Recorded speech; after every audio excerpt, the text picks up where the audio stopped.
एक पेड़ के नीचे चिड़िया डरी हुई बैठी थी। वो रो रही थी और अपनी प्याज की फसल को देखे जा रही थी। ऐ ऊपर वाले, अब मैं क्या करूं? बहुत मेहनत की अपनी फसल की तैयारी में, मगर ऐसी बारिश में मैं अपनी प्याज की फसल को मंडी तक भी तो नहीं लेकर जा सकती। मेरी सारी फसल खराब हो जाएगी। मेरा सारा पैसा जो फसल पर लगाया डूब जाएगा। हर तरफ पानी ही पानी था। चिड़िया की प्याज की फसल में मेंढक बोल रहे थे। चिड़िया वहाँ से उड़ती है। वो अपने घर वापस आ रही थी कि रास्ते में कालू कौवा और गोरी कौवी उसे मिल जाते हैं। चिड़िया, ऐसी बारिश में तो अपने घर आराम से बैठ जाया करो। मैं अपनी प्याज की फसल देखने गई थी, मगर खेत में तो हर तरफ पानी ही पानी है। चिड़िया, मेरे पास एक उपाय है। ये सुनकर चिड़िया बहुत खुश होती है। बताइए बताइए गोरी बहन, आपके पास क्या उपाय है? तुम ऐसा करो, अपनी प्याज की फसल मेंढकों को बेच दो। सुना है मेंढक प्याज बहुत पसंद करते हैं। ऐसा कहते हुए गोरी और कालू हंसने लग जाते हैं और चिड़िया वहाँ से चली जाती है। डूब गई, चिड़िया की प्याज की फसल डूब गई। चिड़िया बर्बाद हो जाएगी। मम्मा, आप चुप चुप क्यों हैं? क्या बात है? कोई परेशानी है तो मुझे बताएं। गुड़िया बेटी, मेरे पास जो था सब प्याज की फसल पर लगा दिया, मगर बारिशें हैं कि रुकने का नाम ही नहीं ले रही। फसल खराब हो जाएगी, सब लुट जाएगा। मम्मा, आप चिंता न करें, हमारी मेहनत का फल हमें जरूर मिलेगा। ऊपर वाला कोई न कोई राह जरूर निकाल देगा। ऐसे ही दूसरे दिन चिड़िया और उसकी बेटी अपनी प्याज की फसल में बैठी हुई थी कि वहाँ कबूतर चाचा आ जाता है। चिड़िया चिड़िया, तुम्हारी भाभी प्याज वाले पकोड़े बनाना चाहती है। मुझे 5 रुपए के प्याज तो दे दो। ले जाए कबूतर भैया, जितने आपका मन चाहे प्याज ले जाएं। वैसे भी तो मेरे प्याज पानी में ही गल सड़ रहे हैं। कबूतर चिड़िया से प्याज लेकर चला जाता है। गुड़िया कुछ सोच रही थी और फिर अपनी मम्मा से कहती है, मम्मा, बारिश के मौसम में पकोड़े तो सभी को पसंद होते हैं। क्यों ना हम अपने प्याज से पकोड़े बनाकर बेचना शुरू करें। ऐसे हमें मुनाफा भी होगा और हमारे प्याज भी खराब होने से बच जाएंगे। अपनी बेटी की ये बात मम्मा चिड़िया को अच्छी लगती है। गुड़िया बेटी, बात तो आपकी ठीक है। आपकी नानो भी बहुत स्वादिष्ट प्याज वाले पकोड़े बनाया करती थी और मुझे रेसिपी का अच्छे से पता है। फिर उसी दिन मम्मा चिड़िया और गुड़िया अपने खेत से कुछ प्याज लेती हैं और घर जाकर उन्हें काटकर हरी मिर्ची और बेसन मिलाकर अपने घर के पास ही एक पेड़ के नीचे पकोड़े बेचना शुरू करती हैं। मम्मा, मैं छाता पकड़ कर रखती हूँ और आप पकोड़े बनाएं। पकोड़ों की खुशबू दूर दूर तक जा रही थी। मिठू तोता खुशबू के पीछे पीछे वहाँ आता है। प्याज वाले पकोड़े, ये तो बहुत मजे के होंगे। चिड़िया, मुझे 5 रुपए के पकोड़े तो दो। ये पकोड़े बहुत स्वादिष्ट हैं। आप अपने पंख चाटते रह जाओगे। मिठू चिड़िया से पकोड़े लेकर खाता है। सुनो पक्षियों, सब सुनो, चिड़िया के पकोड़े बहुत बहुत स्वादिष्ट हैं। मिठू ऐसे शोर मचाता है। कुछ ही देर में चिड़िया के पास भीड़ लग जाती है और चिड़िया के सारे पकोड़े बिक जाते हैं और उन्हें काफी मुनाफा होता है। ऐसे चिड़िया और उसकी बेटी अपनी प्याज की फसल का बहुत अच्छे से इस्तेमाल करती हैं। चिड़िया, मान गई मैं तुम्हारी बुद्धि को।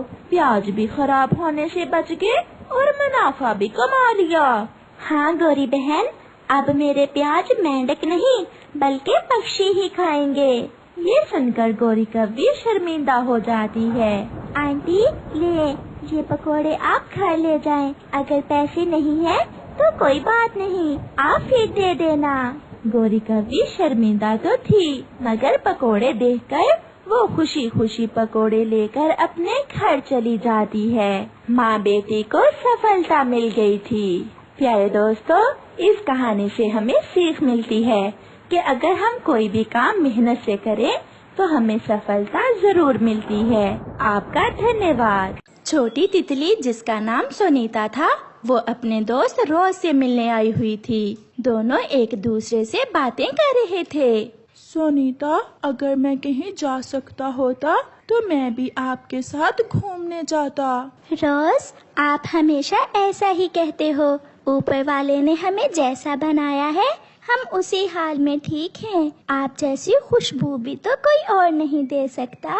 वो दोनों दोस्त बातें कर रहे थे कि आसमान पर बादल गहरे हो जाते हैं। बादल की गरज सुनकर सोनीता डर जाती है। ये क्या हुआ? मौसम खराब हो गया है। ऐसे मौसम में मैं घर कैसे जाऊंगी? आप चिंता न करें, बारिश शुरू होने से पहले पहले आप घर चले जाएं। मेरा घर तो दूर है और अगर मेरे पंख भीगे तो मैं मर जाऊंगी। मैं उड़ नहीं पाऊंगी। बादल फिर से गरजता है। तो फिर आप जल्दी से मेरी दोस्त गुड़िया के घर चले जाएं। उसका घर वो सामने है, बेरी के बड़े पेड़ पर। उसे मेरा बताना, वो आपको अपने घर में आश्रय जरूर देगी। फिर समय जाया किए बिना सोनीता गुड़िया के घर की तरफ चली जाती है। अपने घर के बाहर बैठी गुड़िया ठंडी हवा का आनंद ले रही थी।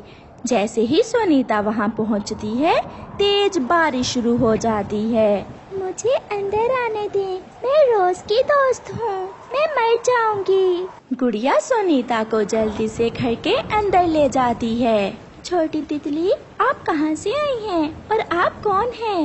मैं सोनीता हूँ। मैं अपने दोस्त रोज से मिलने आई थी कि तेज बारिश शुरू हो गई और रोज ने मुझे आपके पास भेज दिया।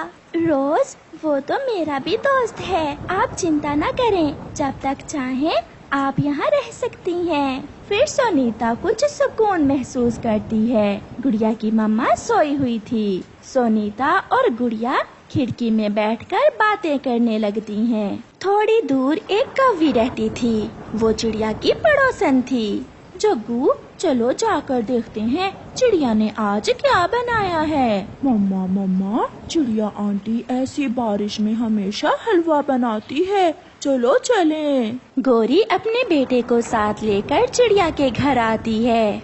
गौरी, कैसे आई हो? मैं देखने आई थी कि तुम क्या कर रही हो। जग्गू की नजर सोनीता पर पड़ जाती है। मम्मा मम्मा तितली, मम्मा तितली, मुझे तितली लेनी है। मम्मा, मुझे तितली ले दे। अच्छा अच्छा, ले देती हूँ। गुड़िया, ये तितली कहाँ से आई तुम्हारे घर में?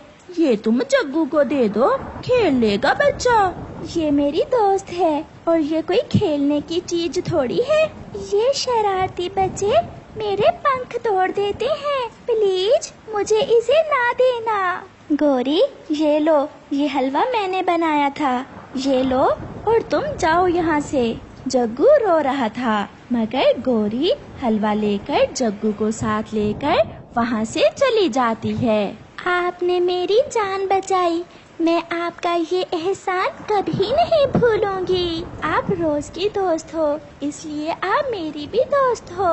ये तो मेरा फर्ज था। आधी रात हो जाती है। सब सो गए थे। बारिश से जंगल में हर तरफ पानी ही पानी था।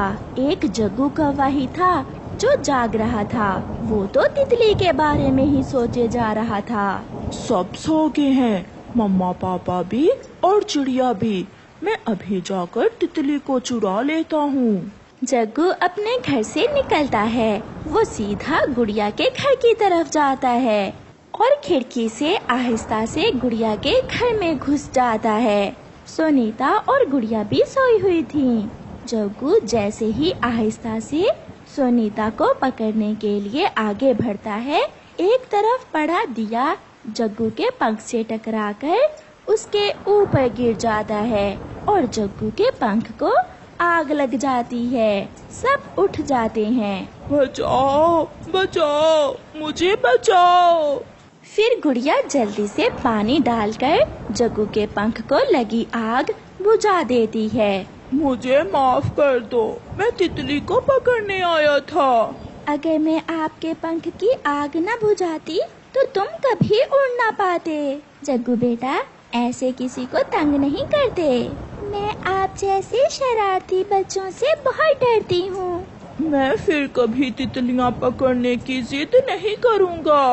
फिर जग्गू सुरक्षित अपने घर चला जाता है और उसे अच्छी सीख मिल चुकी थी।